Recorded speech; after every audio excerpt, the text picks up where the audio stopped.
Hoy lo que nos convoca es el tema de la depresión. Ya venimos trabajando, Pau y yo, pues, diferentes tópicos durante casi lo mismo que llevo con Gustavo, 3 meses, ¿cierto? Aproximadamente.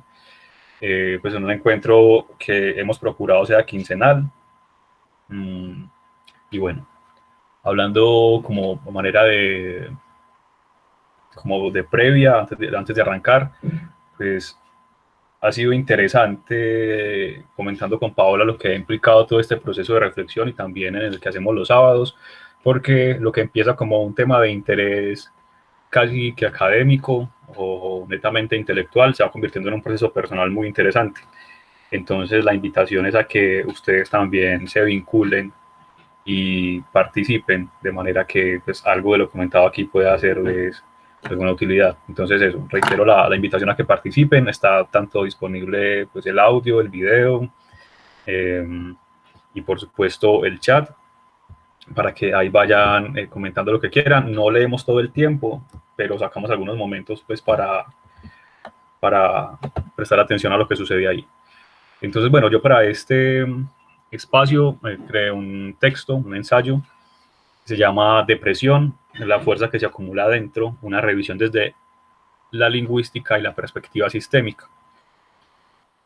Empezaré diciendo que, a pesar de las alegres interpretaciones posibles para el título de este ensayo, no desarrollaremos aquí ninguna apología posmoderna de las virtudes de la depresión ni de su relevancia para la expresión completa de emociones y el adecuado desarrollo de la personalidad. Y para mayor efecto de la intención clarificadora, me permitiré trazar un breve horizonte hermenéutico con el que espero no dejar lugar a posibilidades por fuera del mismo camino que yo propongo. Aunque claro, siempre serán bienvenidas la extrapolación y la abstracción. Es decir, todo lo que yo voy a decir acá, que a veces ya se van a dar cuenta, podrá sonar un poco extraño y un poco distante a la experiencia personal.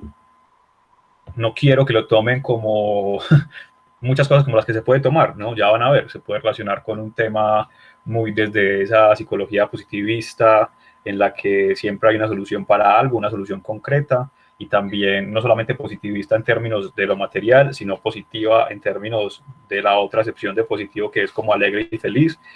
Eh, Ni tampoco quiero hacer como una nueva versión de la depresión, sino todo lo contrario. Quiero es como traer una idea de depresión primordial, con la que ya cada quien, como digo al final de este primer párrafo, pues cada persona haga sus abstracciones y sus extrapolaciones. ¿Cuál es la invitación?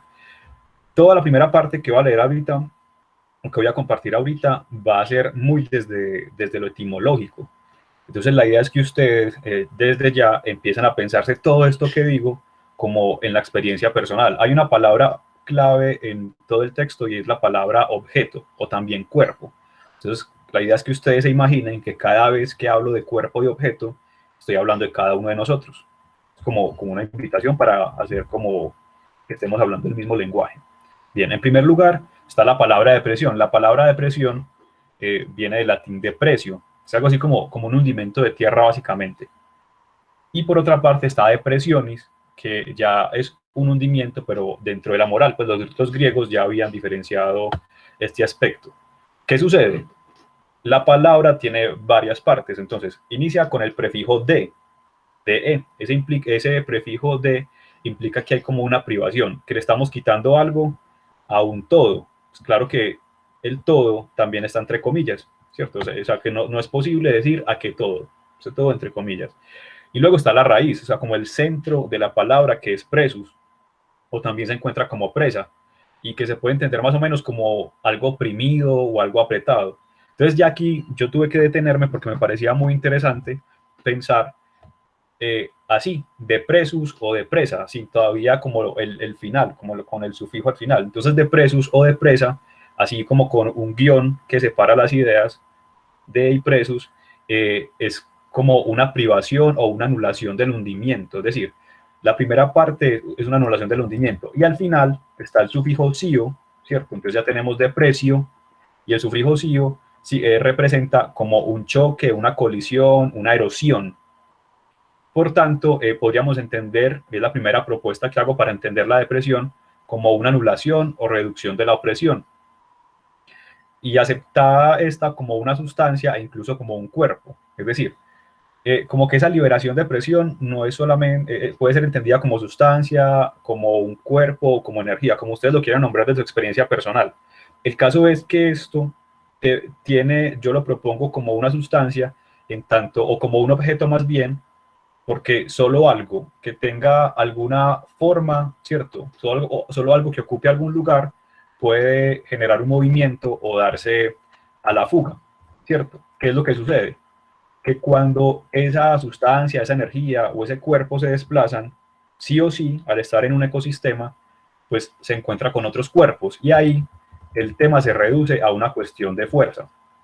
Entonces ya ahora la segunda palabra importante aquí, que es fuerza. ¿Sí? El título dice depresión, una fuerza que, entonces la siguiente palabra importante es fuerza, que viene en español por lo menos viene del latín fortia. Y lo que quiere decir es que es como una cualidad o lo que permite básicamente que un cuerpo eh, imprima, modifique el estado, ¿cierto? La posición o la forma de otro cuerpo. Es como esto, es como que yo utilizo mi fuerza para desplazar un vaso de un lugar a otro. Eso es la fuerza básicamente en español, o, sea, o desde la raíz que es forcia. Pero me parece interesante porque, por ejemplo, en inglés, que es strong, pues la raíz de strong, la más vieja, es strength, ¿sí? Y que tiene una connotación muy distinta a fortia, y es que es algo estricto, rígido y completo. O sea, lo que es strong es algo que es inmodificable. Entonces uno de entrada podría decir, ve, qué curioso, pues porque son todo lo contrario. Son lo contrario al menos desde el lenguaje. Pero en lo que yo me detengo es que a la hora de la verdad hacen lo mismo. ¿Por qué? Piensan ustedes en que eh, como ese tema de una fuerza inamovible contra una fuerza imparable, ¿no? Ese ejercicio dialéctico ahí que se muestra muy paradójico. Pero ¿qué sucede? Hagan de cuenta que hay una fuerza que está en el ecosistema o en el espacio en el que ustedes están, o imagínense ustedes si quieren, moviéndose con toda su fuerza por un espacio. Ustedes se van a encontrar con objetos y van a tener la posibilidad de moverlos, desplazarlos, y en ese movimiento ustedes van a estar cambiando el entorno. Ahora, imagínense ustedes que están quietos, ustedes están estáticos, inamovibles, en un escenario que se va moviendo todo el tiempo. No importa si ustedes están estáticos, ustedes van a, o nosotros vamos a reaccionar a los movimientos y a los cuerpos que están en ese ecosistema, ¿cierto? Tenemos una reacción interna, pero además, aunque no nos movamos, la forma en que estamos viendo y la perspectiva que tenemos de los objetos en movimiento cambia. Entonces, tanto Fortia como Strength, ya en lo operativo o en la realidad, cumplen la misma función, que es generar una relación con los otros objetos del ecosistema y a partir de esa relación darnos una posición y una perspectiva. Bueno, continuando, como de ahí ya creo que se puede entender por qué hablo de la depresión como una fuerza que se acumula adentro. Pues, recapitulando, básicamente lo que he dicho hasta ahora es, la depresión es un proceso de movimiento o de fuga que permite la liberación de energía, ¿cierto? Y es una fuerza que se acumula desde adentro, porque si bien nosotros tenemos una experiencia interna con esa energía, con esa presión, resulta que con todo lo que nosotros nos encontramos, todo lo que llamamos exterior, pues cada objeto del exterior también tiene un interior.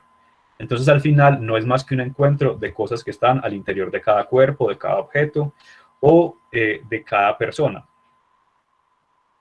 Bueno, ya como para ir finalizando esta primera intervención y darle lugar a Paola, como dos cosas por decir. Lo primero es que, como que de todo lo dicho, lo más importante que quiero que tengan presente durante este conversatorio, que espero pues que pase a ser una conferencia a un conversatorio, es que la fuerza me parece interesante, o al menos para comprensión de este ejercicio, entenderla como una condición, es decir, la fuerza es una condición que permite lo que ya dijimos, y la presión es tanto una condición como una acción.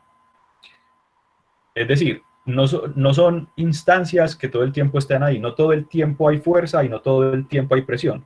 Lo que sucede es que como estamos en un ecosistema con tantos objetos, con tantos movimientos al mismo tiempo, pareciera que la fuerza o la presión son constantes, ¿cierto? Pero también tengamos presente que cada que hay un movimiento hay una liberación de energía, aunque no la percibamos. A veces no percibimos que nos descargamos y a veces no percibimos que nos estamos cargando, ¿cierto? Y bueno, como que ya, aunque pareciera un poquito tonto, la última idea va en torno a las palabras que están al final del título, que son acumulación y desde adentro. Con la acumulación, básicamente lo que yo quiero decir es que nosotros acumulamos desde el momento en que concebimos. Lo primero que acumulamos es la condición de estar vivos. Y a partir de eso, lo que acumulamos pues son experiencias. Aunque yo quisiera dejarles la pregunta, si lo que acumulamos son realmente experiencias o lo que acumulamos es la huella de la experiencia. Yo doy como un ejemplo para esa pregunta. Nosotros cuando compramos un libro y luego lo leemos, damos la opinión y lo ponemos en la biblioteca que tenemos o en la librería, eso es lo que acumulamos, todas esas experiencias, o lo que acumulamos es la huella que nos deja esa experiencia, ¿cierto? Como que en términos, digamos, parménicos, podríamos decir que de modo similar a lo propuesto con respecto a la fuerza y a la presión, como una suerte de manifiesto continuo, de manifiesto continuum, la acumulación en sí parte del objeto del sujeto, puesto que solo puede tener una forma presente en tanto que su estructura ya cuenta con una disposición o con una posibilidad ontológica que le permite tener cierta apariencia en un momento dado. Y ya, bueno, ya sí lo doy paso a paso. ¿Qué quiero decir con esto último? Es decir, nosotros, como que la acumulación consiste básicamente en las huellas que nos van dejando la experiencia y que nosotros solo podemos tomar unas reacciones, es decir, solo podemos darnos a unos procesos de fuga o solo podemos resistir esos choques de fuerza con otros cuerpos a partir de lo que hemos acumulado. Listo. Hasta ahí voy a dejar por el momento para darle paso a Pau y también pues si hay comentarios o preguntas hasta aquí. Ya les prometo que ya después todo se vuelve más tranquilo y más ameno, sino que esta primera parte era muy, pues muy desde ahí, desde el lenguaje, pero ya todo se cristianiza. Ah, bueno, había... Sí, habían como unos problemas de conexión. No sé si era acá o eras tú, si era sí. solo yo. Por eso pregunté si alguien más, no sé si, pero ya. Bueno, eh, desde la perspectiva mía yo decidí abordar la depresión desde la parte de la pérdida del sentido. Entonces lo nombré como la depresión, como una pérdida del sentido. ¿Cómo podemos entonces ahora entender la depresión? Que es un concepto que al parecer circunda más hoy en día. No sé, diríamos que es porque se ha empezado a normalizar más o a tomar más conciencia con respecto a su existencia, o ya no sé, es, digamos, lo más común, es menos invisibilizado, ¿cierto? Pero sigue habiendo como esa confusión con respecto a su desarrollo y a sus síntomas. ¿Qué es eso que realmente sucede durante este periodo, pues como de constante tristeza, desolación e incluso pues desesperación? ¿Qué hay más allá de lo químico y lo biológico, que ha sido lo que más se ha explorado en cuanto al término de depresión por los criterios médicos y demás, y que muchas veces de allí es donde más se intenta controlar o aliviar esta enfermedad, porque ha llegado a ser catalogada así, a través de fármacos y otros? Sin embargo, sigue habiendo pues como una fuerza interna que la verdad uno siente que cala hasta los huesos, que ni siquiera esos fármacos ayuden a aliviar del todo, ¿cierto? Como una energía que es más fuerte que el cuerpo, que los químicos de dopamina o serotonina o norepinefrina, que ni ellos mismos pues pueden seguir cumpliendo esa función de sostener el equilibrio y la estabilidad del estado de ánimo de los individuos, ¿cierto? Yo diría que esa parte que es más fuerte, esa energía que empuja más que eso, es la parte mental y lo emocional, ¿cierto? Sabemos que ese desequilibrio emocional no solamente está influenciado pues como por los factores internos del sujeto, sino que también está influenciado por factores externos, toda la parte pues del ambiente, del entorno del sujeto, las experiencias vividas en el día a día y los significados que también le damos a esas experiencias, con más o menos una carga emocional, y por esta carga es que producen efectos en el comportamiento, por esas experiencias que nosotros significamos más con carga afectiva. Cuando estas cargas sobre todo son calificadas como negativas, ¿cierto? Por alguna experiencia que fue desagradable o estresante para uno, se le adjudica pues como ese valor significativo alto, pero desde la parte negativa, eh, y tienden a producir efectos más graves en el comportamiento.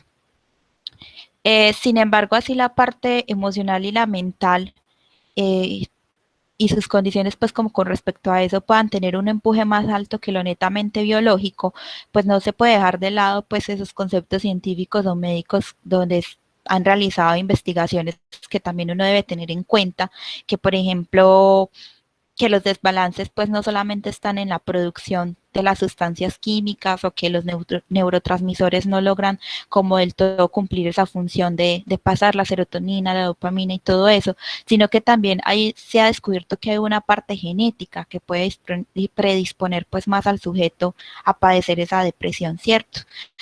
Donde ya se puede ver más susceptible a encontrar pues detonantes en las experiencias del ambiente para empezar a desarrollar esa depresión. Entonces, para entender mejor desde esa parte, yo decidí pues como tomar un poco del DSM-5, que es pues como ese manual de los psiquiatras y los psicólogos, para decirlo de una forma más coloquial, para determinar pues como la aparición de la depresión. Más o menos se determina con unos 5 o más síntomas que ya voy a mencionarles a continuación, que deben de perdurar más de 2 semanas, o sea, entre un periodo de 2 semanas a X tiempo, porque eso es algo pues como muy subjetivo, para que uno diga que ya es una depresión, ¿cierto? Hay 2 síntomas que son básicos, que son el estado deprimido constante, que es como la mayor parte del día hay tristeza, llanto, desesperanza, pueden haber también momentos de amargura, nostalgia o melancolía, esa sensación de vacío e incluso irritabilidad. Y además también como esa pérdida del interés o del placer por todas o casi todas las actividades del día, es como si se desprendiera de todo ello. Entre otros, pues ya encontramos que la disminución de la pérdida del apetito o incluso antes que coma más, está el insomnio, la hipersomnia, dormir más o dormir menos, ¿cierto? Ya están los problemas pues como más físicos, digamos que la agitación o el retraso psicomotor, que eso se puede ver muy reflejado como en la parte que es que tengo mucha pereza o que tal vez es percibido como desaliento, fatiga, o incluso también se puede notar es ya inquietud o al contrario enlentecimiento. También hay un sentimiento de inutilidad o de culpabilidad excesiva o inapropiada que se ve como en el autorreproche o la culpabilidad pues por sentirse enfermo, por esa condición actual, por sentirse impotente ante las cosas o incluso a veces incomprendido, perdón, y una disminución para la capacidad de pensar, de concentrarse, de tomar decisiones.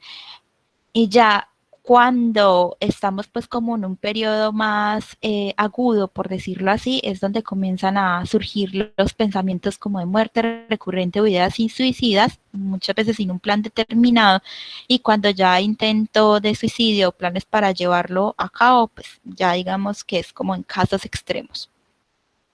Cuando ya dichos síntomas pues sobrepasan también ese tiempo determinado para algunas situaciones de dolor y pérdida, como por ejemplo los que implican un proceso de duelo, que digámoslo entre paréntesis puede ser es algo normal, ¿cierto? Aunque obviamente un duelo también es muy subjetivo y depende de cada persona y su historia de vida hasta cuánto tiempo lo pueda llevar, pero ya cuando se sobrepasa, digamos, ese tiempo generalizado, ya puede ser entonces detonantes pues para un trastorno depresivo, ¿cierto? Como una depresión mayor o una distimia. Pero, ¿qué pasa entonces cuando no solo es ese problema genético que hablábamos, ¿cierto? Que no solamente son esos criterios que nos da el DSM-5 o el médico, cualquier otra cosa, cuando no es solamente esa falla del sistema nervioso con los neurotransmisores para ayudarnos a equilibrar el estado de ánimo, ¿cierto? ¿Qué pasa cuando no es solo esa condición médica como una tiroides o por un lapso de tiempo como durante el periodo menstrual o el periodo posparto que nos pasa mucho a nosotras las mujeres? Eh, ya eso es cuando se trata de algo más existencial y más profundo. Entonces, en esta palabra profundo, yo quise tener en cuenta que cuando uno se dirige a la búsqueda del concepto de depresión, que Gabriel ya nos dio algunos, pero hay otro concepto que es muy básico en el diccionario que yo quisiera asociar con esa definición psicológica de la palabra, y es la siguiente: parte o porción de la superficie de una cosa, especialmente de un terreno inferior o más hundida que las partes que la rodean. Entonces ya aquí hice como una especie de comparación. Digamos que parte o porción de la superficie de una cosa. Para mí es la superficie del ser humano, tomémoslo como el cuerpo, especialmente de un terreno. Digamos que ese terreno será la mente, inferior o más hundidas que las partes que la rodean. La mente, que es el terreno, se encuentra temporalmente como en un periodo de hundimiento, donde está inferior a otros aspectos internos y externos, ¿cierto? Incluso tengamos en cuenta que uno de los síntomas mencionados es ese sentimiento pues de inutilidad, que puede generar pues también esa sensación de inferioridad por no ser capaz, por no desear hacer alguna cosa, por la impotencia de no poderse mover y hacer algo más que lo que está haciendo, ¿cierto? Porque precisamente estás en ese estado de hundimiento. Si miramos con más detenimiento, pues como esa metáfora del hundimiento, un cuerpo material que se hunde en algo, por decir cualquier objeto que se hunde en la tierra o en el agua o en la arena, está en un proceso como de derribamiento, ¿cierto? Toda su masa, toda su materia se desmorona o es absorbida ante ese derrumbamiento y ese hundimiento por completo, por ese terreno acuático, terroso o arenoso donde se esté hundiendo, eh, y que en lugar de empujarlo o a salir, lo obliga antes a adentrarse más. Entonces, imagínense también uno en una arena movediza, lo veía yo como así, tú tratando con tu empuje como de salir de allá, pero no, eso antes te adhiere más hacia adentro. Y te hace pues como llegar más profundo y tocar fondo en algún momento. Durante la depresión, esa sensación de hundimiento donde te sientes absorbido por tu mente o los sentimientos de negatividad, de la tristeza, de la desesperanza y demás, sientes que ese empuje precisamente de salir de ese abatimiento no es suficiente. O sea, ya es donde más empiezas a sentir esos sentimientos de impotencia, de irritabilidad, de enojo, que genera más abatimiento, ¿cierto? Nuestra mente está hundida y tratamos de salir en medio de los escombros desde lo más profundo en ocasiones, pero la energía que se tiene en esos momentos no es suficiente o pareciera desenfocada de lo que uno realmente necesita. Con respecto a ese término de inferior, también me gustaría remitirme ahora a la definición que encontramos de la palabra depresión desde los orígenes del latín deprecio, que lo mencionó también Gao, que era pues ese significado de opresión, abatimiento o encogimiento. En esa última, encogimiento, me voy a enfocar yo ahora. Cuando te sientes oprimido, absorbido por tus pensamientos y sentimientos que generan una presión, esa fuerza que te hunde, como lo veníamos hablando, hace que también te sientas como encogido, ¿cierto? Inferior. Veámoslo así, o sea, si tú estás tratando de cargar pues como algún objeto sobre tus hombros que es pesado, tú sientes que ese peso en algún momento te empieza a traer como hacia abajo, ¿cierto? Te empiezas a ir como, como yendo tus hombros, tus brazos. O este otro ejemplo que de pronto suele ser más sencillo. Imagínate que estás pues como en una habitación cerrada, las paredes empiezan a venir hacia ti, como, no sé, en esas trampas que vemos antiguas en la televisión o en los videojuegos, ¿cierto? Y que te empiezas como a aplastar, ¿cierto? Entonces, sea en el primer ejemplo o en el segundo, ya uno se imagina eso y hay una sensación de impotencia, ¿cierto? Que termina en desesperación, en miedo, en la angustia, el enojo, incluso como desear, bueno, que esto acabe y si se me tiene que matar, pues me mató, algo así, porque ese empuje que uno tiene para tratar de sobrevivir no es suficiente, ¿cierto? Para apartar aquello que nos oprime, que hace que nos encojamos. Asimismo funciona la depresión muchas veces en la mente, ¿cierto? Cuando mencionaba que la mente es ese terreno que se hunde, en medio de ello sientes la presión de esos pensamientos, el peso de ellos, esos sentimientos que genera, hace que te sientas tan pequeño e insignificante ante eso, que de ahí también surge esa sensación de sentirte inferior o porque la lucha no es suficiente o estás encogido porque te sientes acorralado.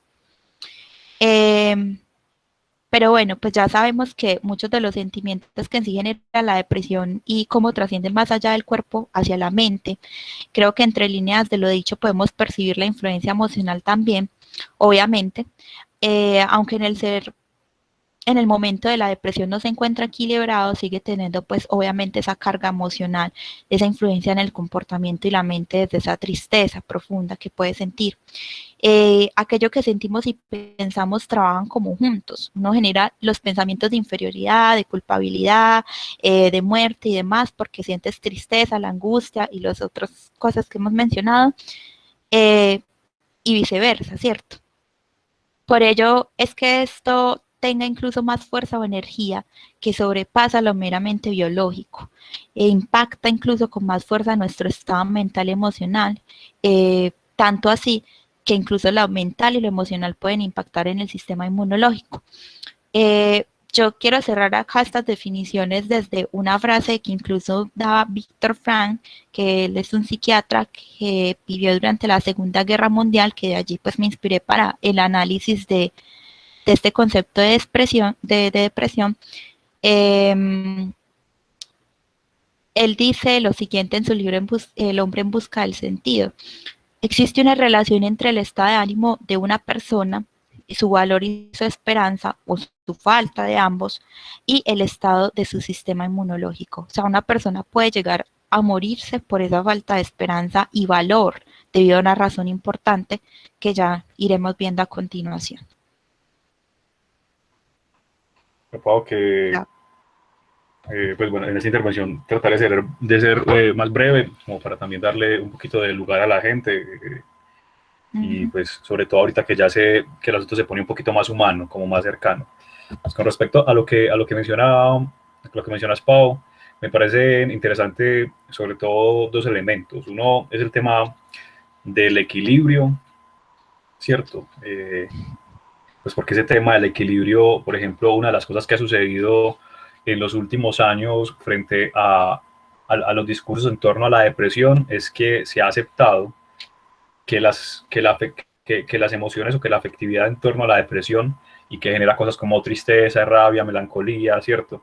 Son también parte de la experiencia humana. Eso pues, para uno como individuo es obvio, pero creo que aquí todas y todos hemos tenido la experiencia de que nos castren ante la expresión de emociones que se consideran social o culturalmente negativas. ¿Sí? Entonces no llore, no demuestre que está triste, y nos educan mucho para que eso lo mostremos cuando nos va bien, cuando todo está bien. Incluso es muy normal que la gente se sienta orgullosa con frases como, ah, no, es que yo para qué voy a mostrar que estoy mal, para que la gente me señale, yo muestro pues que estoy bien.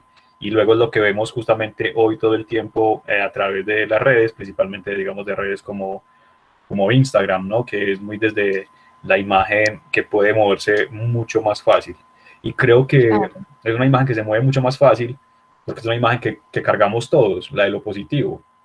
Creo que la imagen de lo negativo, en los términos que yo siempre no me voy a tener aquí, porque creo que la mayoría de personas ya han estado en otros espacios de diálogo conmigo y saben de qué hablo cuando hablo de positivo y negativo, pero que es más difícil de cargar eso negativo porque nadie se está haciendo cargo de llevarlo. Bueno, eso como por una parte frente a lo que decías, y por otra me hizo mucha huella lo que decías al final. Yo no lo había pensado, como como que hubiera dos lenguajes, ¿cierto? Como un lenguaje lo orgánico, lo biológico, y otro pues desde lo emocional y lo afectivo, ¿cierto? Desde el pensamiento. Eso es bien interesante porque a la hora, la verdad, si uno se pone a pensar como que no, pues yo nunca lo había pensado, lo voy a pensar en este momento, y de hecho hasta este momento pues creo que venía pensando más o menos exactamente lo mismo, pero ahorita que lo escucho en voz se me ocurre como, si será cierto que existen unos lenguajes diferenciados, pues porque es que como que cada órgano del cuerpo o cada sustancia del cuerpo tiene unos movimientos y puede que por allá a nivel visceral, ¿cierto? O a nivel sanguíneo se generan unas sonoridades específicas, pero como que realmente todo ese tema de qué te dice tu cuerpo, qué te dice tu corazón, qué te dice tu estómago, bla, bla, bla, bla, bla, pues no es más que como un acto de renegar del cerebro, del pensamiento más bien, que es lo único que realmente tiene la capacidad de expresarse. Entonces quería como eso porque realmente nunca lo había pensado hasta este momento y me generó como esa duda, como que si realmente tendremos o habrá pues unos lenguajes diferenciados o sencillamente pues es interpretación. La respuesta podría parecer de entrada muy tonta o la respuesta muy sencilla, pero creo que merece consideración, ¿cierto? Y si la respuesta es tan sencilla como decir, pues obvio, Gabriel, obviamente lo que pasa es nuestro cerebro interpretando. Entonces, la otra pregunta sería, pues entonces, ¿por qué estamos tan acostumbrados y tan acostumbrados a decir como que no voy a seguir tanto a la razón, sino al pensamiento o al afecto, o bueno, en fin, eso, como que me queda eso ahí, que obviamente como me surge recién, no está muy elaborado. Eh, bueno, eso quería como comentar con respecto al tema de Pau. Ahora, yo también ya por ahí con eso me puedo introducir en el campo de lo afectivo, ¿cierto? Ahora, me es inevitable como retornar a todo este tema del horizonte hermenéutico que hice, pues para eso lo hice, para poder hablar bajo esos términos.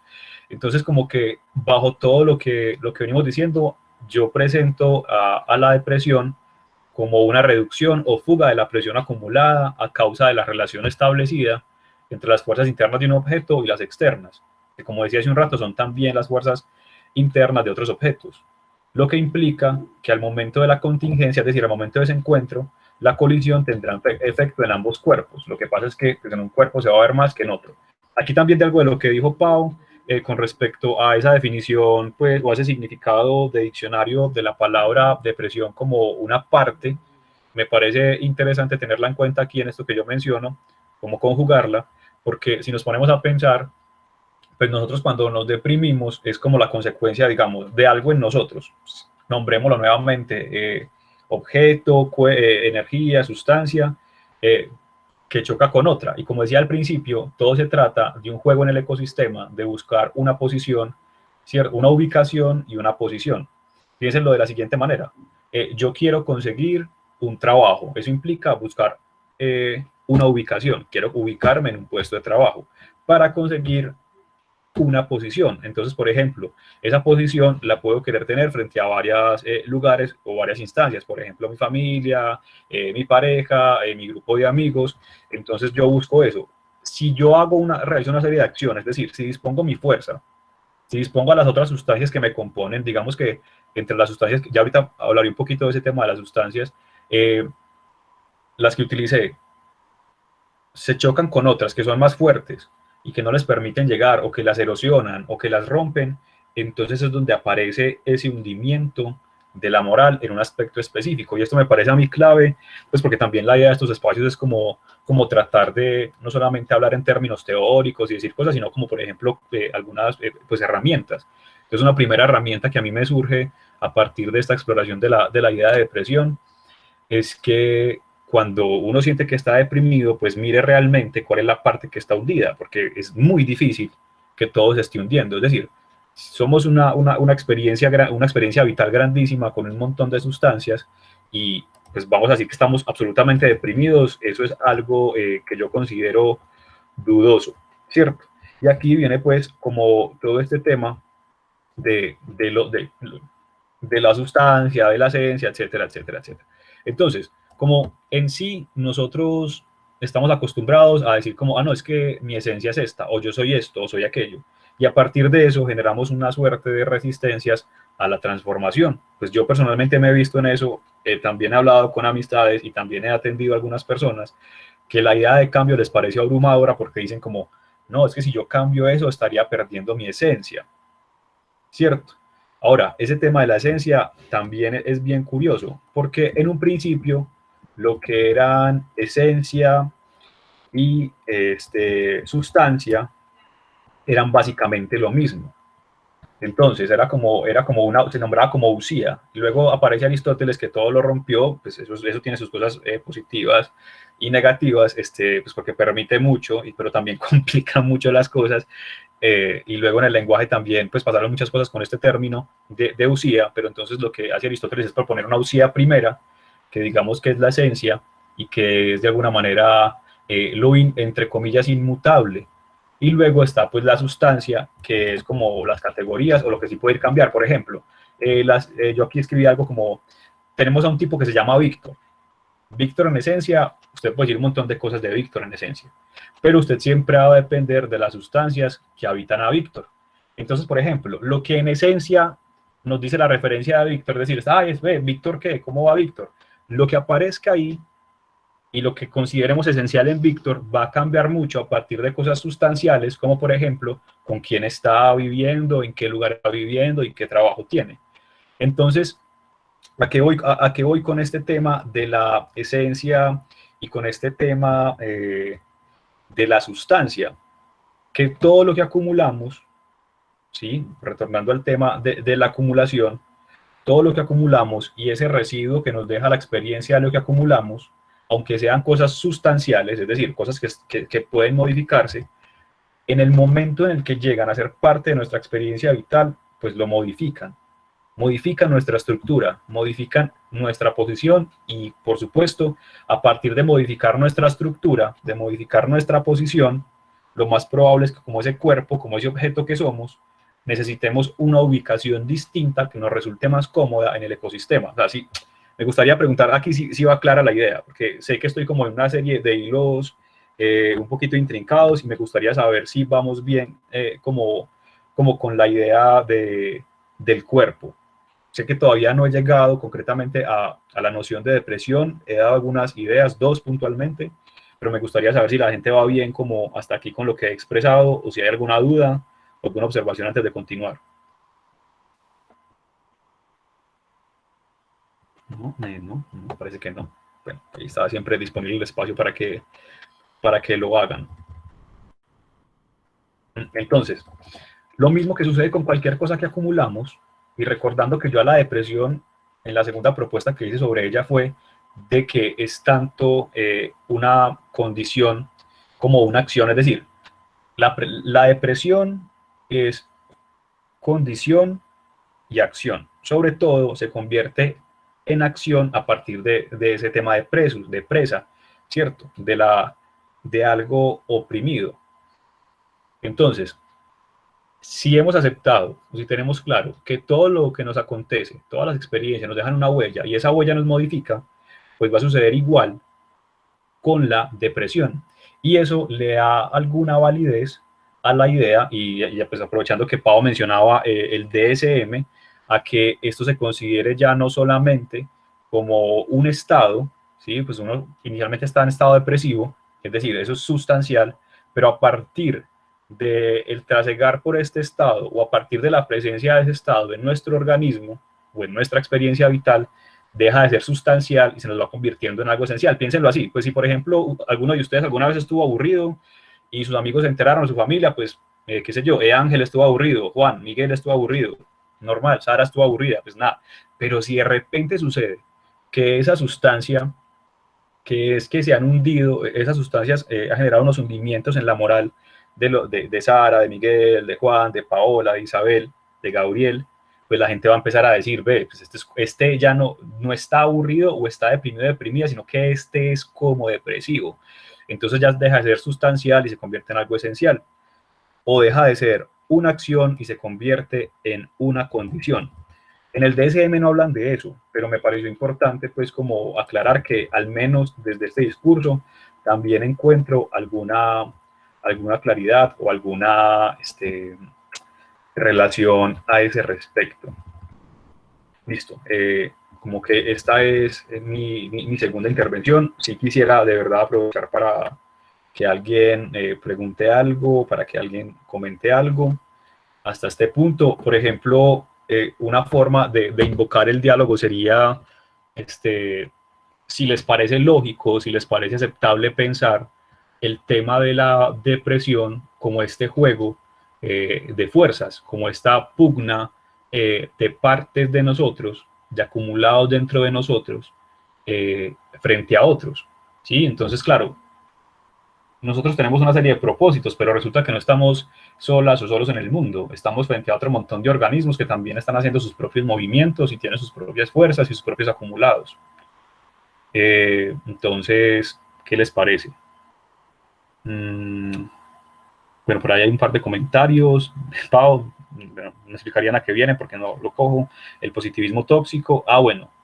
Sí, ya es que con esa palabra de Ah, positivismo hay un montón de cosas. El problema, yo no sé si sea problema realmente, es que yo me he acostumbrado siempre ya a verlo en términos pues de eso, de positivismo, como del tema científico. Pero todavía veo que es muy normal que cuando uno dice positivismo, pues se piensa como en cosas alegres, bonitas y pendejas. Pero bueno, eh, Gabo, Gabo, eso fue cuando empezaste a hablar, que mencionabas, por ejemplo, que en Instagram estaba mucho la moda de hay que ser positivos, ese pensamiento felices y no sé qué. Hace un tiempo empecé a ver también, como digamos, la publicidad con respecto a eso del positivismo tóxico, ¿cierto? Porque tú hablabas pues de que claro, eso es algo también muy subjetivo, cada quien lo vive como puede, ¿cierto?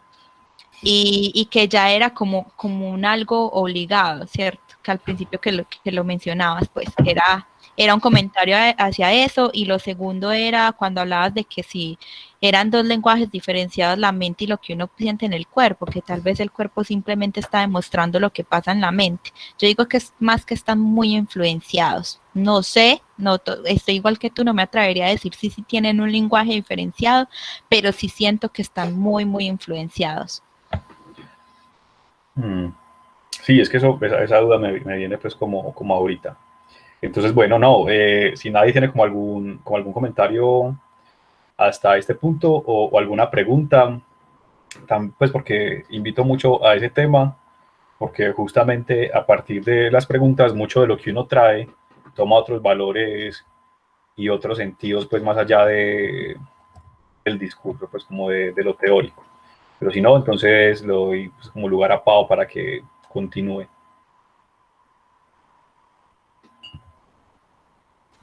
Esperemos un momento. Nada, nadie, todo claro.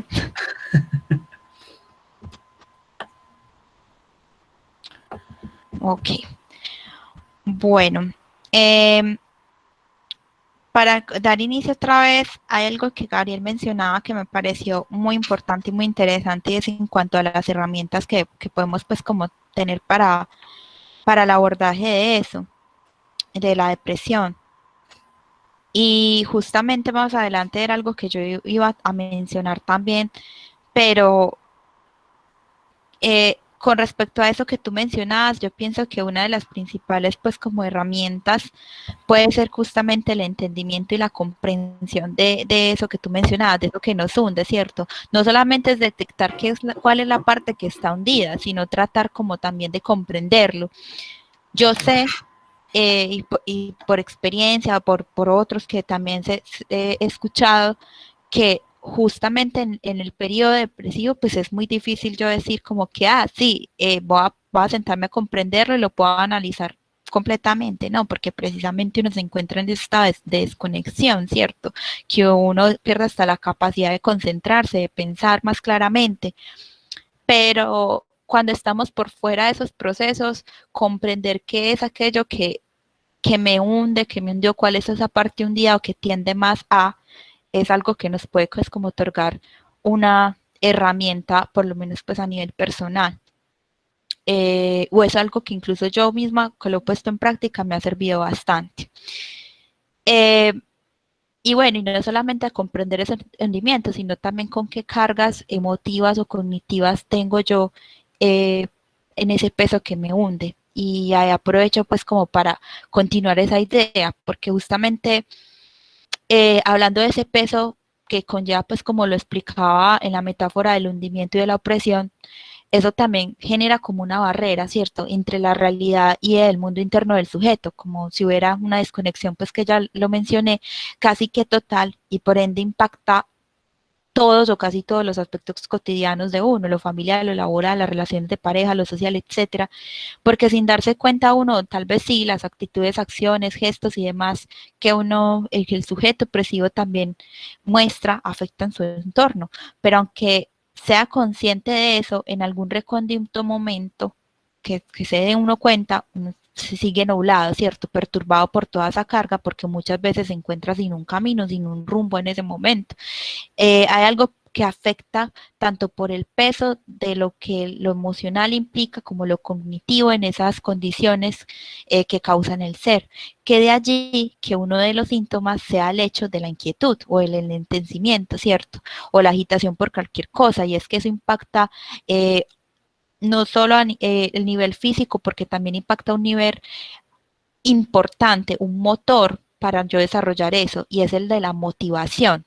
O sea, porque hay veces uno se siente que no provoca ni moverse, uno no está motivado para hacer nada, o que si acaso lo haremos por inercia, no por deseo, ¿cierto? Porque eso genera angustia, estresa o desagrada, porque claro, como ya no se encuentra el placer o el interés en las actividades, la cotidianidad, incluso que eso ha pasado, tampoco encontramos, se encuentra ya como ese placer, ese amor por las personas allegadas a uno, la motivación en todos esos ámbitos se pierde, y al perderse hay simultáneamente como una pérdida del significado, y sin ese significado no hay sentido, quizá donde yo quería llegar. Aquí es justamente donde aparezco con la teoría que les comentaba del famoso escrito de Víctor Frank, El hombre en busca de sentido, que me parece pues un texto muy bonito por lo que les mencionaba al principio. Esa puede ser una herramienta muy grande que es encontrar ese sentido, pero vamos a hablar qué es lo que pasa en medio de todo, cuando tú no lo tienes, cuando lo pierdes, ¿cierto? Eh, el hombre de por sí, los seres humanos de por sí buscamos el sentido todo el tiempo, constantemente estamos en esa búsqueda, ¿cierto? Las experiencias subjetivas de cada cual, uno los carga con su propio significado, como lo mencionaba, según su historia personal, su propia estructura de personalidad, sean positivas o negativas, ¿cierto? Pero vamos seleccionando experiencias en recuerdos, situaciones, condiciones que son detonantes para también seleccionar ese significado, ¿cierto? Esa carga, que son significativas y que cobran entonces por un sentido en nuestras vidas, ¿cierto? Un rumbo, la mayoría de las veces. Como les mencionaba, ¿qué pasa entonces cuando se pierde? Cuando ya no hallamos el sentido de lo cotidiano, en lo que nos gusta, en nuestros sueños, en nuestros deseos, que es aquello entonces que no nos satisface, ¿cierto? Bien, como dije, estas cuestiones pueden ser demasiado subjetivas, de allí que muchas veces en medio de un estado de crisis depresivo podemos llegar a sentirnos incomprendidos, o que así tratemos de comunicar lo que sentimos o pensamos, nadie más que nosotros mismos entenderá nuestras razones, porque incluso a veces ni siquiera uno mismo puede comprender o explicarse lo que está sucediendo, qué sucede en ese momento, o hay tantas razones mezcladas que te confundes. O sea, recordemos que incluso uno de los síntomas mencionados desde el DSM-5 era esa incapacidad de pensar o concentrarse. Pero ojo, digo pensar en el sentido de realmente analizar, ¿cierto? De realmente comprender, porque claro que hay pensamientos, o sea, pero cuando se trata en cuestiones resilientes, en herramientas de superación, como también lo mencionaba al principio de que comencé a hablar, o herramientas de reflexión, en ese momento pues ya se ven perturbadas, ¿cierto? Estamos tan hundidos y presionados que estamos confusos, estamos nublados y no hay otro panorama más que ese. Y así pues uno, pues muchas veces no se sabe uno expresar, ¿cierto? Ni a otros, ni a uno mismo, ni lo que sucede, porque claro, el sentido de las cosas, el sentido de la vida está perdido, quebrado, disipado. Y eso es algo pues muy propio, ¿cierto? Dependiendo del valor que nosotros le hayamos otorgado, vuelvo y reitero. Por ahí escuché un comentario, déjame leer. Juliana dice, yo creo que es importante hablar un poquito de este tiempo en que se puede considerar que hay una depresión, porque todos pasamos por esa pérdida de sentido, ese existencialismo, por esas crisis, pero no necesariamente es una depresión, y en qué momento tomar medidas para no hundirse totalmente. Bueno, con la primera parte, por eso yo lo mencionaba al principio, que digamos hay que tener en cuenta que hay facetas que no me gusta usar esa palabra, pero utilicémosla, que son normales, que uno dice como que, bueno, hay ciertos detonantes que obviamente pueden causar una tristeza, pero cuando eso se sale de las manos, cuando eso se sobrepasa, ya podríamos empezar a hablar pues como de una depresión, porque ya es algo constante, ¿cierto? Ya estamos como predispuestos a ello o demás. Y ¿en qué momento las tomar esas medidas? Bueno, yo más adelante hablaré un poco de eso, pero yo creo que es cuando nos podemos como que ya de por sí recobrar el sentido, ¿cierto? Cuando podemos ya detenernos un poco y visualizar otro panorama que no sea ese del hundimiento, que más adelante, no sé, espero que quede un poco más claro, que ya lo mencionaré. Y justamente también Fran menciona algo en esa pérdida del sentido, y es que eso empieza a aparecer cuando hay una apatía o una ausencia de emociones, o sea, ya es cuando estamos completamente más desconectados de lo que menciona Juliana, ¿cierto? En ocasiones es tan grande ese choque que causa toda la mezcla de emociones y pensamientos de lo que hemos venido hablando que se llega a este punto. Y qué mejor para entender el desinterés o la indiferencia, la falta de placer, ante diferentes cosas, porque si nada nos interesa, obviamente, qué sentido tiene, ¿cierto? Esa es la mejor manera de comprenderlo. El hecho de desconocer eso, desconocer por cuánto tiempo vamos a estar en ese estado, genera lo que Frank llamaba como una existencia provisional, donde el individuo busca refugiarse en lo irreal. O sea, es decir, él imagina, piensa otras posibilidades diferentes a lo que antes hacía, pues ello ya no tiene sentido pues para esa persona, esa realidad ya no es suya, o precisamente porque se encuentra refugiada en lo real, o porque siente que aquello que se desencadenó, su condición actual, una situación laboral, una ruptura, un acontecimiento que note como doloroso, triste y que se haya propagado hasta el campo de la depresión, no puede cambiarla, controlarla o de pronto mejorarla, por lo que también le es difícil, como dice Frank, orientarse a un objetivo o meta vital. Entonces ahí es donde se desaprovechan oportunidades que acontecen en lo real, en ese instante. Él nos dice algo como que ante la ausencia de las metas futuras, se ocupan en la mente recuerdos y se refugian en algo irreal, desaprovechando todas esas acciones positivas. Yo diría que según eso podemos tomar las ideas, por ejemplo, las ideas suicidas, como un ideal, puede ser un ideal del sujeto que tiene esas ideas, un irreal, siempre y cuando permanezcas pues como en el margen de lo no planificado o intentado, porque serían solamente ideas, valga la aclaración, ese podría ser un ejemplo de lo real, pues en cuanto a la depresión. Aunque Frank pues, escribe esto estando en un campo de concentración de Auschwitz, de pronto comento un poco para los que no sé si alguna vez no lo escucharon, él fue prisionero pues allá, y de ahí fue donde sacó todas estas ideas. Se puede hacer una comparación y decir pues que cada sujeto para mí tiene su campo de concentración, ¿cierto? Donde encuentra las razones conscientes o inconscientes para que su sufrimiento aflore y se exprese en un estado depresivo, y por ello también se ve esa denominada existencia provisional por el hundimiento y la presión de la depresión. En ocasiones nos refugiamos pues en lo ideal, u otras en la apatía, la ausencia de las cosas, de las emociones, en ambos se ha perdido el sentido, en una porque queremos un ideal que no tenemos, pero se trata de recuperar un poco del goce o el placer y la añoranza, por medio de la imaginación, porque lo demás en su entorno y la cotidianidad ya carece de significado, sentido, o por el otro lado, una indiferencia total, que también es otra pérdida del sentido, porque es aquí donde hay una debilitación en la resiliencia y resistencia del sujeto. Esa resiliencia, esa resistencia del sujeto es algo que también podemos utilizar como una herramienta, pero esa resiliencia, esa resistencia del sujeto también depende mucho de otros factores externos que más adelante mencionaré, que es algo que uno debe como constantemente trabajar para el momento que lleguen esos estados de crisis, por más difícil que sea, al menos uno tenga esas herramientas disponibles para en algún punto aprovecharlas y utilizarlas. Entonces, en conclusión, si todo carece de sentido, no hay motivación para hacer, crear o superar la vida, las cosas, y la vida nos plantea cuestiones de nuestra existencia y son cuestiones difíciles de responder cuando no le encontramos ese sentido.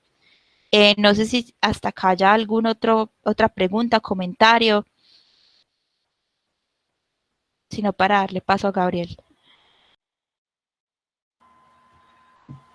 Nada, que va, la gente sabe que ahí está. Tampoco los presionemos. Tampoco... Sí, sí, igual más adelante hay cositas que sí, por ejemplo, vuelvo y repito lo que yo le hice, sino que es para no salirse uno mucho del contexto y confundirlos de pronto más, pero hay cositas que también yo creo que a la larga se van respondiendo, ¿no, Gao? Pues yo no sé, yo aquí sí me voy un poquito al carajo porque justamente en este punto de la conversación es donde entro yo en la defensa acérrima de una idea de depresión como algo primordial más allá de cualquier otro discurso. Por ejemplo, ayer tuve un taller pues, que se llamó Depresión más allá de la pandemia, Y en el taller algo de lo que comentábamos es que, claro, estamos acostumbrados a relacionar la depresión con un montón de asuntos o emociones, ideas negativas, ¿cierto?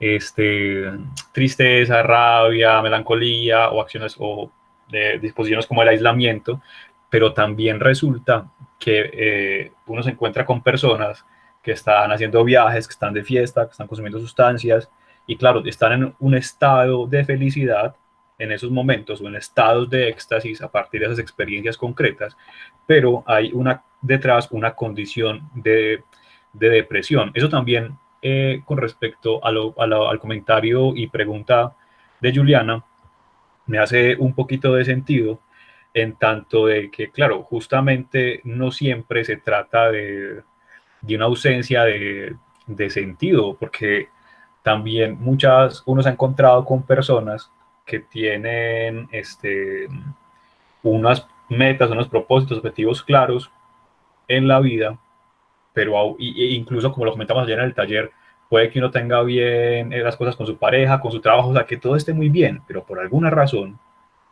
que es algo con lo que vos también venís preguntándote todo el tiempo, por alguna razón, eh, esa sensación de hundimiento moral permanece ahí, esa declinación, como decía Miguel al principio. Ahora, creo que eso va mucho por lo que mencionaste recién y pues ya seguramente también, como decirlo, lo haremos adelante, con eso de una existencia provisional, que puede que estemos afirmando que tenemos un sentido y que tenemos unas claridades, pero de qué manera esas claridades están ubicadas y están posicionadas en nosotros y cómo modifican nuestra ubicación y posición frente a la realidad.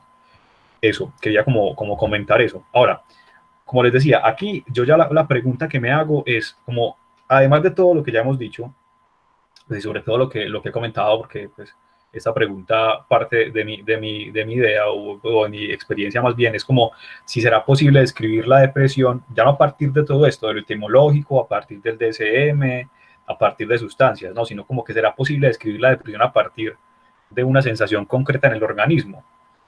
Pues yo tuve una experiencia y también ayer fue uno de los ejercicios que hicimos en el taller y fue muy interesante porque al final llegaba la gente a cosas que pues, no era mi propósito que la gente llegara a conclusiones como una participante dice, si alguien me pregunta ahorita qué es depresión, diría que es una construcción de cada quien y Me pareció interesante porque yo sí estoy vendiendo una idea de depresión, pero luego me sentí bien, pues porque a pesar de que insistí mucho en eso, eh, parece que no fui un parásito en su discurso y parece que a partir de la experiencia, ella con sus elementos logró hacer una construcción independiente a la que yo le estaba vendiendo.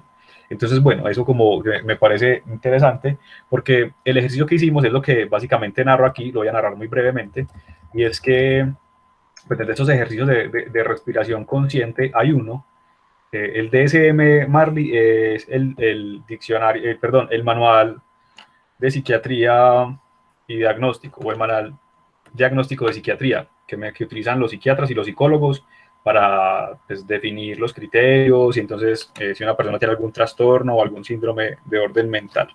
Básicamente eso es un gran manual, que utilizan los psicólogos y los psiquiatras.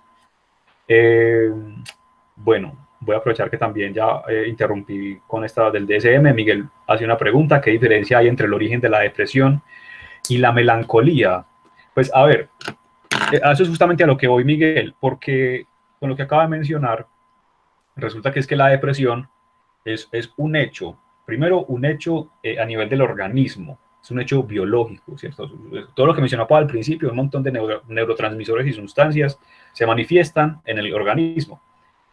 Ahora, eso genera también a nivel de la experiencia, todavía experiencia sin discurso, una serie de movimientos, que es más o menos el camino que yo he tomado.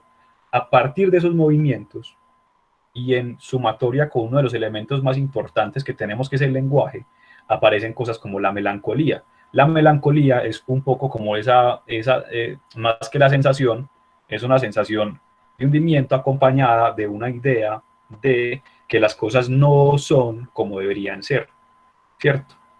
Eso es como a grandes rasgos la melancolía. Entonces, sí están muy diferenciados. O sea, la melancolía y todo lo que, o al menos yo lo estoy proponiendo así, ¿sí? Todo lo que surge después de este hecho biológico y de esa experiencia vital es lo que se puede traducir, por ejemplo, en melancolía o en nostalgia, o en ansiedad, teniendo pues cada una sus propias manifestaciones a nivel del organismo más particulares. Bien, entonces, y justamente a eso voy, porque mira que entonces, como les decía, hay un ejercicio que consiste en que vos tomas aire, retenes el aire, expulsas y luego sostenes el vacío. Yo jamás había escuchado tal cosa hasta ese momento como sostener el vacío. Entonces a mí me voló la cabeza y como si tuviera juguete nuevo, fui a explotar mis pulmones.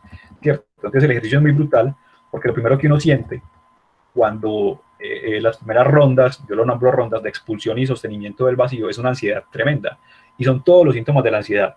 Sudoración, temblor, pensamiento desordenado, yo por qué carajo estoy haciendo esto, ¿cierto? Una preocupación, pero luego a medida que se avanza, bueno, y lo primero que uno quiere es obviamente esa bocanada de aire que vuelve y organiza el sistema, que vuelve y lo estabiliza. Pero luego esa necesidad de respirar profundo pasa a un segundo plano. Y por alguna razón, al menos eso fue en mi caso, lo que yo ya empecé a buscar o lo que empecé a disfrutar fue la expulsión, aún sabiendo lo que venía después. Y ya luego más adelante, lo que sucedió fue que empecé a encontrarme muy bien en este estado de sostenimiento del vacío, ¿sí? Porque ya todas esas otros síntomas que estaban al principio habían desaparecido. Sí, yo sabía que, ¿por qué? Porque yo sabía que en el momento que yo quisiera podía tomar la bocanada de aire. Entonces, esa sensación y la invitación es a que lo hagan para que puedan comprenderlo, como con todos los cuidados necesarios para que no les dé una embolia o alguna vaina rara, pues es como que ese estado de liviandad es el detenerse. Y con respecto a todo este tema como de la continuidad de la experiencia y de lo químico del organismo, pues Freud en el año que publicó como estudio sobre la histeria, que si no estoy mal, eso fue en 1895. Ese libro, pues obviamente se llevó toda la fama, pero él también publicó uno chiquitico, que no dio tanto revuelo, que se llamó Un proyecto de una psicología para neurólogos. Y él ahí hablaba de un asunto frente a la pregunta de Juliana, y lo que comentó, o la segunda parte de la pregunta, y es en qué momento tomar medidas para no hundirse totalmente. Paola había mencionado que solamente uno puede pues, tomar decisiones o pensar una vez ha pasado el periodo. Eso mismo decía Freud en ese texto. Él decía que nosotros somos como unas moléculas. ¿Sí? Cuando una molécula está en acción, no se pueden definir sus cualidades, no se puede interpretar, solamente cuando vuelve al estado de quietud. Ahora, lo que sucede es que nosotros no somos moléculas, y aquí es donde quiero detenerme, pues como, o a lo que he querido llegar con toda esta exposición. Nosotros, a diferencia de los otros cuerpos, tenemos dos cosas, que son individualidad y cultura, ¿ya?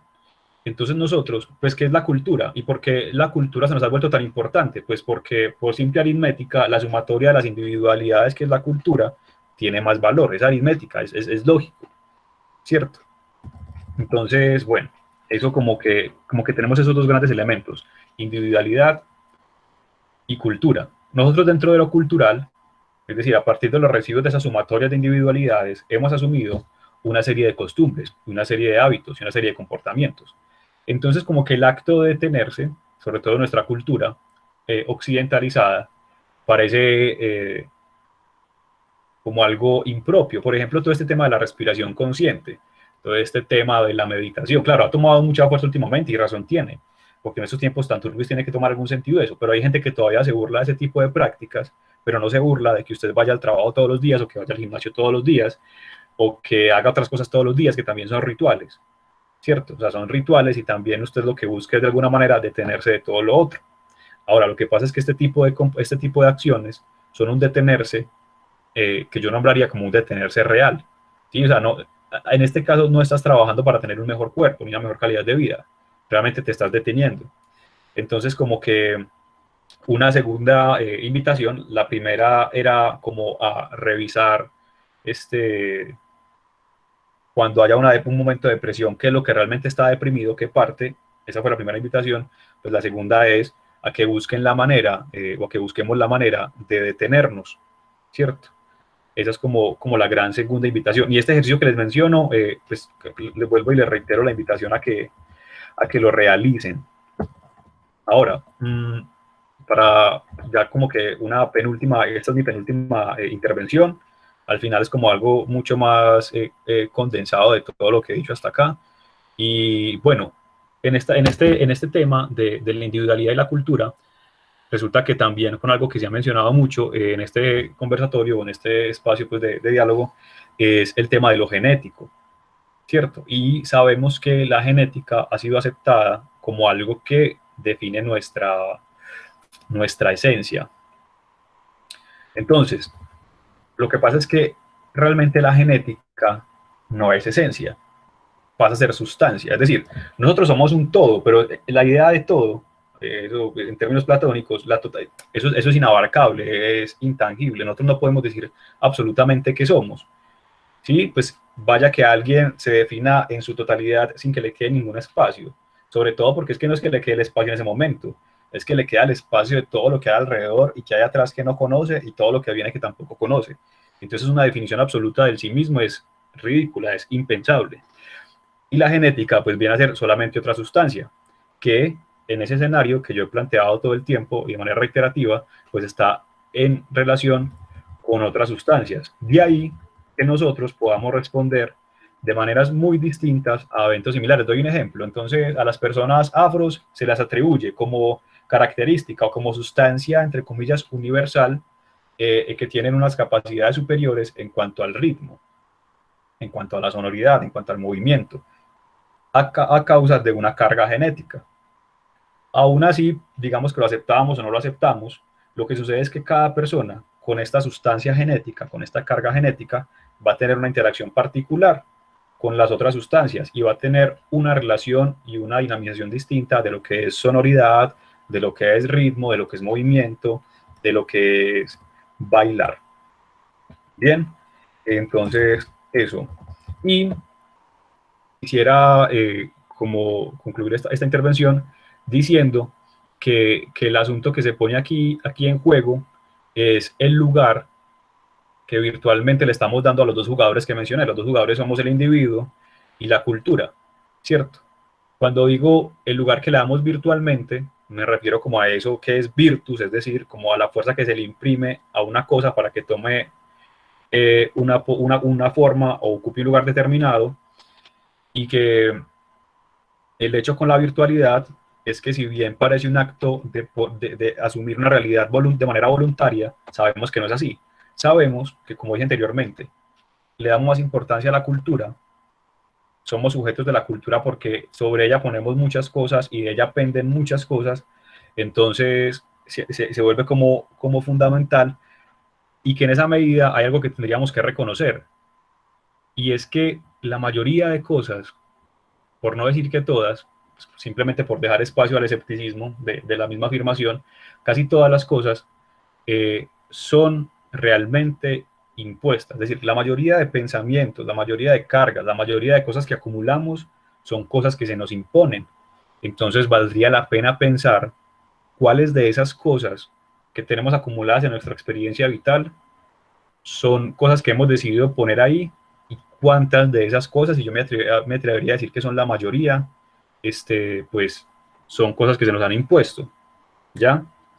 Y también en esta medida de entender eso que se nos ha impuesto como una virtualidad, lo que propongo es entender, y esta ya es la última proposición de las tres que hice de depresión, la última que propongo es entender la depresión como algo muy parecido a lo que decía esta participante del taller de ayer, y es que en tanto que parte de una cuestión organísmica donde todavía no hay lenguaje, de una experiencia vital en la que todavía tampoco hay lenguaje, y una vez salida de ahí, sale a ser sencillamente una contingencia o una circunstancia como un estado de fuga, que luego se puede convertir en condición y que está permeado por este montón de elementos que individualmente vamos tomando, se nos van imponiendo desde la cultura. Entonces sería viable pensar que, aunque podamos definirla en términos de manuales diagnósticos, en términos químicos, en términos emocionales o afectivos, o incluso a partir de esa descripción que hacemos de lo físico, de lo corporal, la depresión en términos primordiales, es una cosa que cada quien va a definir, ¿cierto? Que cada quien tiene la posibilidad de construir. Es una cosa que está ahí, es una vaina que está ahí, de la que nadie se está haciendo cargo. Pues ya nos dijeron qué es la felicidad, ya nos dijeron qué es la libertad, ya nos dijeron qué es la realidad, qué es la verdad. Todo eso nos lo dice un montón de gente. Pues al menos aprovechemos que nadie nos ha dicho qué es la depresidad, o qué es la tristicidad, o qué es la nostalgidad, y como que también hagamos una construcción particular y personal de todo eso. Esa es como lo que dejo por el momento, y ya pues como si para ahorita cerrar con una lectura de algo muy pequeño. Y ya.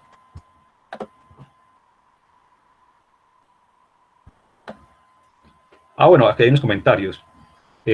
Sebastián Sí, Olaya, no. ¿los lees o los leo? Bueno, hay uno tuyo, entonces los leeré yo, porque pues leerte es una como raro.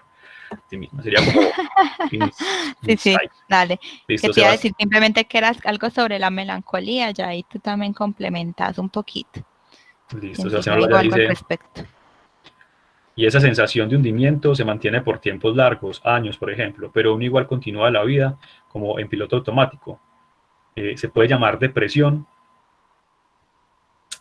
Ahorita, Yo, yo ahí dale, Pau. tengo algo como también parecido a lo que, a lo que decía por ahí Mateo, que si entonces el ser melancólico por algún tiempo puede llegar a ser una depresión, ¿cierto? O si uno se mantiene así por periodos largos o años, pues ya es una depresión.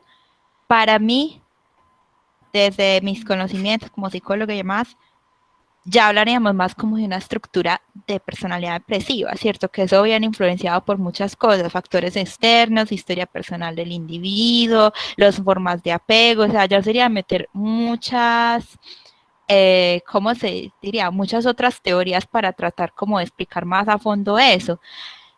Pero cuando ya es algo que se sale de esos parámetros, digamos, comunes para el sujeto, es que yo estoy en ese estado melancólico por ciertos periodos de tiempo donde yo me cuestiono ciertas cosas de mi vida o estoy inconforme con ciertas cosas.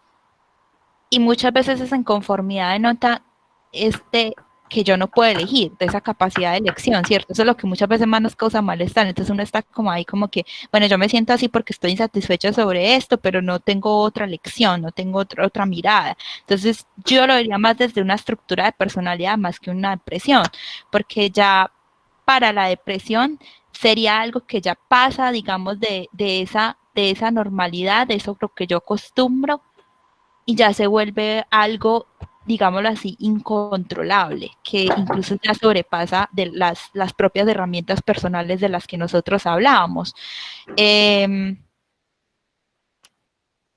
Sí, pues para mí es como eso, para no enredarlo más. Yo pienso, en cambio, yo pienso como al contrario, y creo que ya lo había comentado un poquito ahorita, cuando Miguel hacía la pregunta de la diferencia entre el origen de la depresión y la melancolía, yo le proponía como ese camino.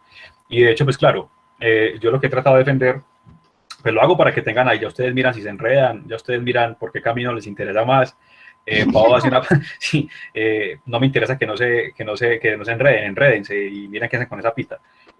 Pau propone ese camino, el camino que yo propongo es al contrario, es decir, la depresión, como ya había dicho hace un momento, se da, o sea, esa vaina se da a nivel, sobre todo la depresión, la ubico incluso más, porque es que así, eso me parece muy bacano, como la habla el materialismo, ¿no? Por ejemplo, tipo Berkeley, que es como, pues, si vamos a hablar de la depresión en términos biológicos, no, pues porque la depresión es, se sube esta sustancia, se baja esta, se baja esta, se baja esta, y ya, pero simplemente es eso. Yo de hecho acuñaría la depresión a esa experiencia vital como esa fuga, como esa contingencia del encuentro y la relación que se establece en esa circunstancia con otros cuerpos.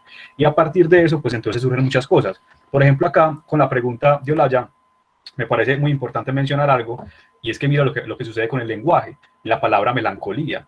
La melancolía, que como bien decíamos hace un momento, tiene unas cuestiones a nivel del organismo, ¿cierto? Unas sensaciones y unas cuestiones químicas, pues resulta que hay gente que es melancólica, por ejemplo, luego da lugar a otras ideas o a otros conceptos como la bohemia. El bohemio es un sujeto melancólico, pero también el sujeto libertario, el sujeto que lucha, es un sujeto melancólico, ¿cierto?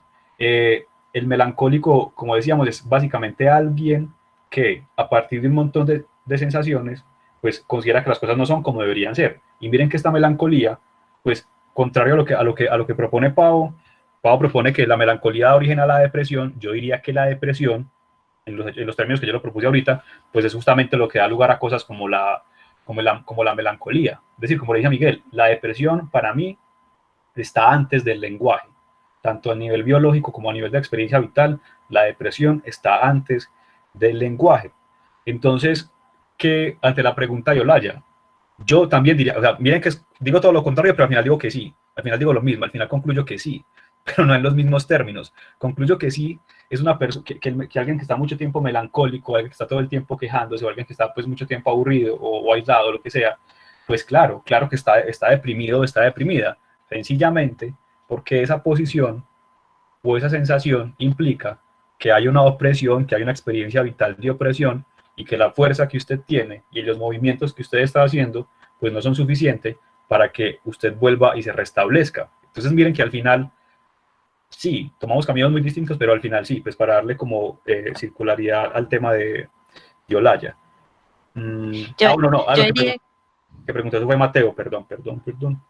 Bueno, pero sí, creo que era como la misma pregunta, básicamente la de Olaya y la de sí, Mateo.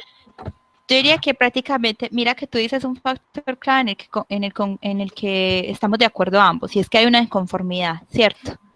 Y al fin y al cabo, todo esto en conjunto va a la depresión, sea como entendida como estructura o como enfermedad. Y la cosa es que como aprendemos a vivir con ella, ya sabemos cómo manejarla. ¿Sí me hago entender? Sí, ahora, el tema de saber cómo ¿Ah? manejarla, el tema de saber cómo manejarla, puede que sí, puede que no, Pues eso depende. entre comillas, pues no, que no, Claro, no claro, siempre. En los momentos de crisis es donde se nos pierde todo eso, ¿cierto? no, y que también Es lo depende que yo mucho misma de, venía hablando, perdemos el sentido de todo, las herramientas que nosotros tenemos para afrontarlas incluso se debilitan, eso, si estamos como por decirlo en un stand-by de desconectados de nuestro propio cuerpo y de nuestra mente como para tenerla ahí, pero en los momentos en que no hay crisis y hay más esa melancolía y esos momentos o lapsos así, eh, igual está ahí la depresión, pero yo lo diría como algo oculto, ¿cierto? Nos habituamos. pues sí. No sé, Pau, si quieres, para ir concluyendo, a mí solamente me queda, pues porque, bueno, porque es que a veces se nos No, pierde, pero yo ya también voy a acabar. De hecho, lo mío iba mucho como a partir de todas esas cosas que estamos hablando, como ya verlo más desde la parte social, que yo creo que a eso también ajá, vas a concluir tú. sí, porque recordarle a la gente que teníamos básicamente dos preguntas Ajá, para esto. La primera que es la que casualmente a los dos se nos llevó básicamente todo, pues digo que es porque era la pregunta fuerte y es, bueno, como qué es la depresión más allá de cuestiones químicas o de discurso, ¿cierto? Por eso Pau empezó con una cuestión desde lo organísmico y luego se fue a otras instancias y por eso yo empecé con un tema de la palabra y me fui a otros lugares. Queríamos saber qué era la depresión más allá de química y palabrería, básicamente. ajá, Y ya sí, pasamos a la otra pregunta, que es cómo la depresión se nos puede convertir en un tema de crisis social. sí. Sí, o cómo pues también se desarrolla pues como en la parte social. Uh -huh. Por ejemplo, yo en esa parte de las situaciones pues como de crisis sociales, que no están solamente las crisis personales, sino las sociales, como colectivo, como individuos que participamos todo el tiempo en ello, también obviamente nos van a afectar en algún punto. Y una crisis como la de ahora, que es la situación del COVID-19, eh, para mí la podríamos en cierta manera equiparar al estado del confinamiento de los campos de concentración, como era ahora la cuarentena, ¿cierto? Obviamente pues tomada desde el lado del encierro, porque pues por lo demás ya sabemos históricamente no tiene ni pizca de parecida, no sé, menos malo o no, no sé. El caso es que sí hay una diferencia pues abismal, pero veámoslo por ese lado, ¿cierto? Confinamiento, cuarentena. Eh, Enfoquémonos entonces que si hay un encierro, que eso fue lo que le permitió a Víctor Frank, por ejemplo, realizar parte de su teoría de la búsqueda del sentido. ¿Y qué pasa cuando no lo hay? Entonces, se pierde eso por situaciones adversas también del entorno, no solamente por lo que internamente y mis experiencias me dicen, ¿cierto? Eh, yo ya les había mencionado que para mí cada sujeto puede tener su propio confinamiento, su propia trampa mental o emocional por situaciones X o Y. Pero cuando hay un fenómeno social como este, el virus que impacta colectivamente, la depresión como que se esparce, se transforma.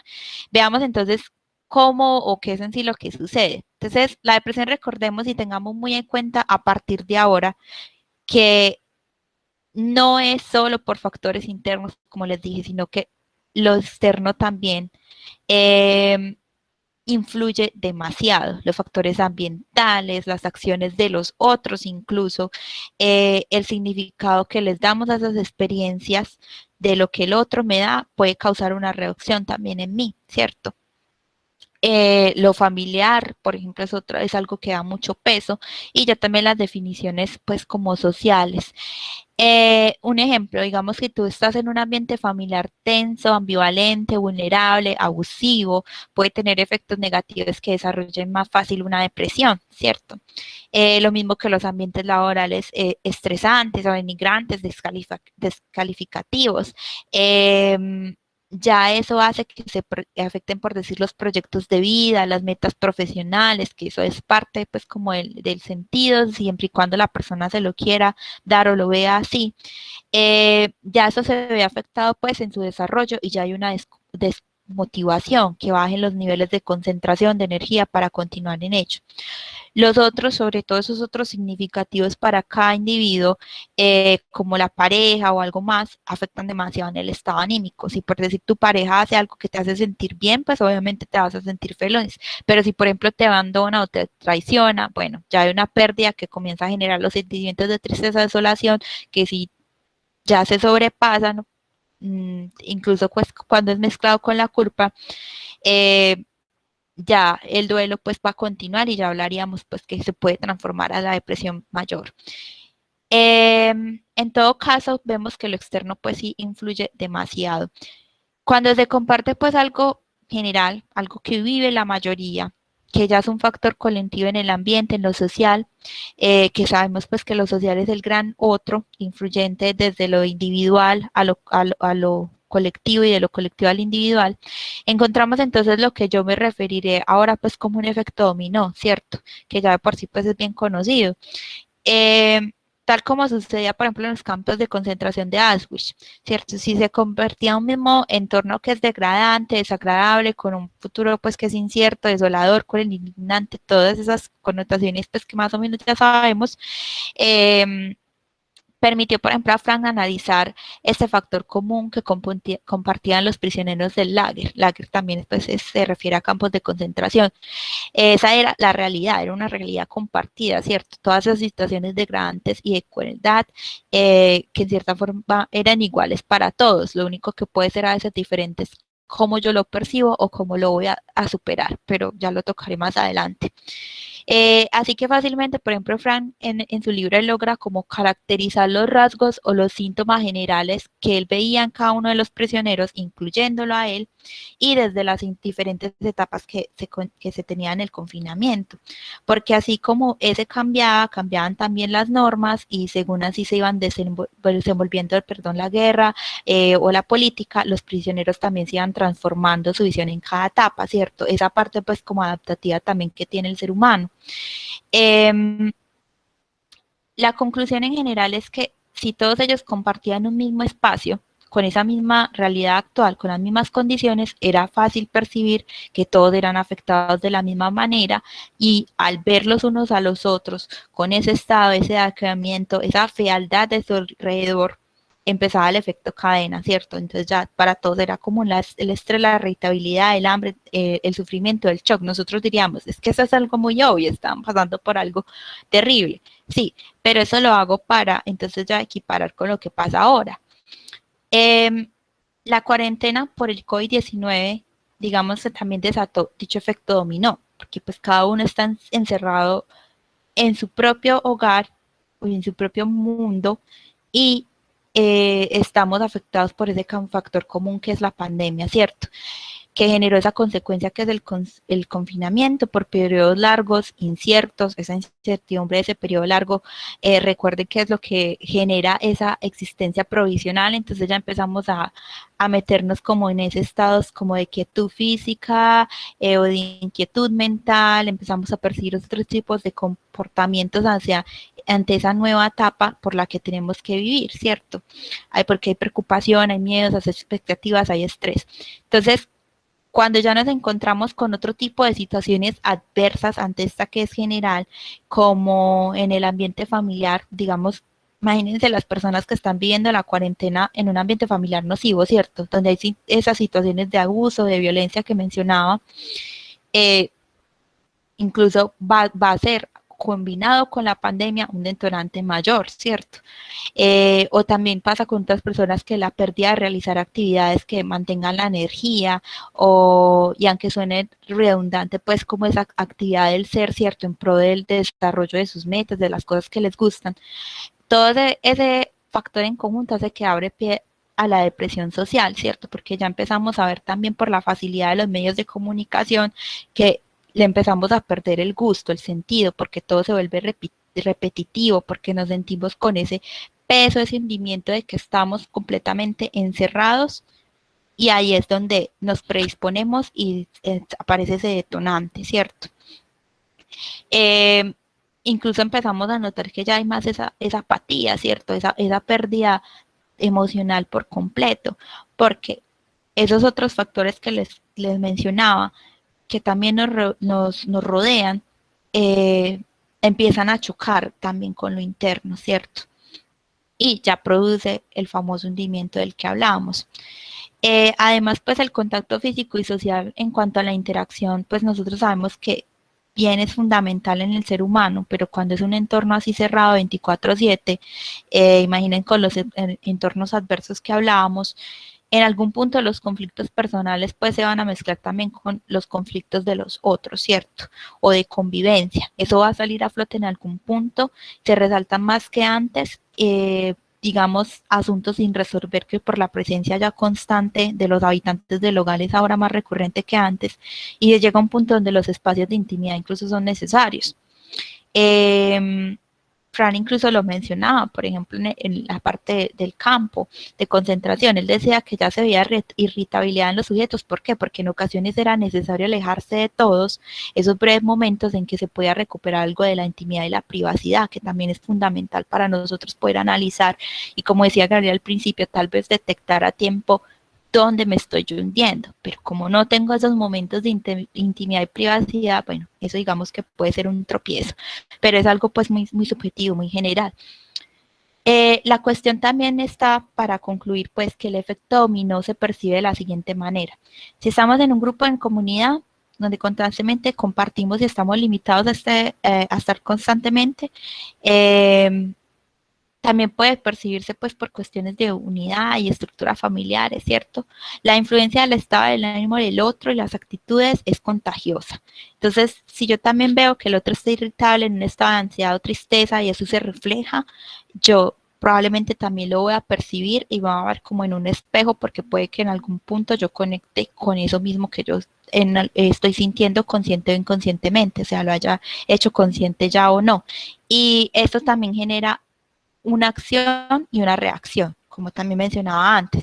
Si un ejemplo, si por algún motivo se acerca a mí una de las personas con las que yo habito, hablar, hacer algo, no sé, y mi acción es de alejarlo, de indiferencia, enojo, porque tampoco me siento bien, algo va a detonar en el otro por la misma vía y así este se va pues con alguna de estas sensaciones y tarde o temprano va a pasar lo mismo con alguien más, que se acerque a esa persona o que ya sea yo quien me acerque a esa persona y como está con ese resentimiento por otras cuestiones que tocó en sí, pues se va a ir propagando a toda la unidad, ¿cierto? Entonces ahí empieza el efecto dominó. Nosotros habíamos mencionado pues como algunas variaciones dependiendo también de lo subjetivo y es que claro está pues que cada individuo tiene a la final diferentes herramientas, ¿cierto? Ahí volvemos a retomar lo de las herramientas para abordar o afrontar la situación o los diferentes mecanismos de defensa o las formas de activar estos mecanismos de defensa, sobrellevarlos o demostrarlos, pero más que todo voy a resaltar las herramientas que Frank nos habla que es de dos principales, que ya las había también mencionado, la resistencia y la resiliencia. En tiempos adversos como los vividos por este psiquiatra durante la época o el que ahora nos toca con la pandemia y nuestros modelos de campos de concentración hogareños, son herramientas que nos permiten de una forma u otra, en mayor o menor medida, encontrarle sentido en algún punto que hemos perdido o estamos perdiendo cuando la situación nos arrastra a ese punto depresivo, el hundimiento que nos absorbe y nos derrumba. Pero esa resistencia, esa resiliencia dependerá también de la historia del sujeto, que creo que lo mencioné un poco cuando leía el comentario de Juliana. Y algo que de igual manera viene con anterioridad a la situación de crisis, y es precisamente el sentido pues que ya teníamos antes de la vida que el sujeto viene construyendo. Fran menciona al respecto algo, y es que es aquí donde se pone en marcha el mecanismo, el tema de ese sentido de la vida. Pues de acuerdo a cómo cada prisionero en su época, en este caso cada persona, conciba ese sentido de vida, dependerá su visión de la vida en el campo o en su entorno, de un futuro esperanzador y feliz, que obviamente pues no para todos es esperanzador y feliz, pues le das el significado que quiera, y es lo que será el motor para seguir sobreviviendo en ese mundo hostil que para ahora eso representa, o en ese mundo aburrido, o el adjetivo que le quieras brindar. El sentido de la vida pues también es un mecanismo de resistencia, resiliencia o incluso de negación, donde todo dependerá de, como dije, de lo que el sujeto haya venido construyendo, ¿cierto? Dependerá de los altos y bajos que tenga durante este periodo de cuarentena y qué tipo de futuro ve ante sus ojos, porque no siempre eso será, pues como decía, como mencionaba Fran, esperanzador o feliz, ¿cierto? Puede que a la final el sentido apunte al lado contrario y que el sentido de la vida sea la destrucción de la misma. ¿Por qué digo eso? Porque, por ejemplo, yo me preguntaba qué pasaba si ese sentido, que hay de nuevo una motivación, energía, permite un arranque hacia acabar con la vida, porque yo decía, bueno, yo puedo hablar de esto, pero ¿qué pasa con esas personas que llegaron a ese punto de presión tan grande que fueron, bueno, que lograron concluir ese intento de suicidio? Porque tal vez le, no sé, es una, es como una teoría pues muy vaga, porque obvio ya no podemos ir a preguntar y cerciorarnos si realmente eso fue lo que pasó, pero si realmente su motivación o su energía se enfocó ya ahí, porque ese fue el sentido que a la final encontró, acabarlo, ¿cierto? Eh, y eso fue lo que lo logró, pues le dio los logros necesarios, le dio la fuerza necesaria para finiquitar ese acto de idealización de sus pensamientos ya de muerte o suicidas en el caso de la depresión aguda. Bueno, en todo caso, ese sentido va muy de la mano con lo siguiente, es que al fin y al cabo el ser humano sigue teniendo una capacidad de elección, que también lo mencionaba, por más nula que se encuentre en su momento, abatido y demás, que sabemos que, que el estado de depresión conlleva, el reencuentro con el sentido de la vida también es un encuentro con la elección, porque yo puedo decir entre continuar el proceso, buscar así sea incansablemente formas de superar o terminar esa situación, que es la lucha constante a la que muchas personas con depresión nos encontramos, se encuentran, que en general se siente como si no sirviera de nada. Pero yo desde un punto de vista con un toque más esperanzador, yo, Paola, a la larga yo pienso que cada granito de arena cuenta, contará en algún momento, aunque también dependerá pues del sentido que le des a eso, ¿cierto? O como mencionaba, pues el hecho de finiquitar la vida o de seguir con el hundimiento también es un sentido. Entonces todo se resume a una cuestión de elección. Continuar, finiquitar. El ser humano sigue teniendo la libertad para ello, así no sea notorio o obvio en su momento por todas las condiciones internas y a su alrededor. Pensemos que nuestro campo o lager es ahora nuestro hogar y cómo esto nos muestra las elecciones, y pensemos desde el siguiente análisis que hizo Frank. Las experiencias de la vida en un campo demuestran que el hombre mantiene su capacidad de elección. Al hombre se le puede arrebatar todo excepto una cosa, la última libertad humana, la elección de la actitud personal que debe adoptar frente al destino para decidir su propio camino. La actitud con la que el hombre acepta su destino y todo el sufrimiento que le acompaña es una oportunidad para darle a su vida un sentido más profundo. Él nos propone eso, ¿cierto?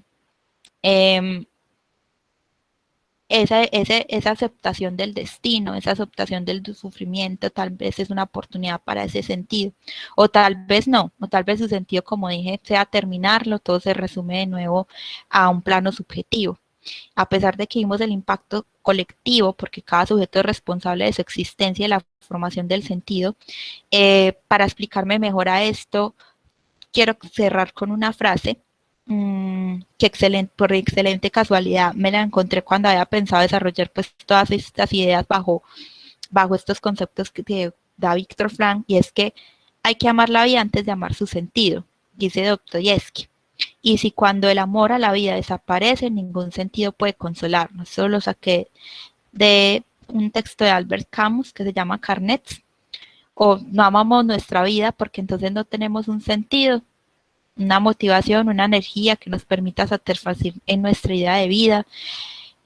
Preferimos entonces por ello vivir en lo ideal y o en lo imaginario porque nos repugna nuestra vida o tenemos inconformidades o no hallamos valor alguno. O sea, no sé, tal vez Camus pueda tener razón o no con esa frase, pero concluye definitivamente, puede que por medio del sufrimiento el hombre con muchos sacrificios siempre pueda conquistar algún valor y por ende el sentido, pero eso es algo que cada quien decide.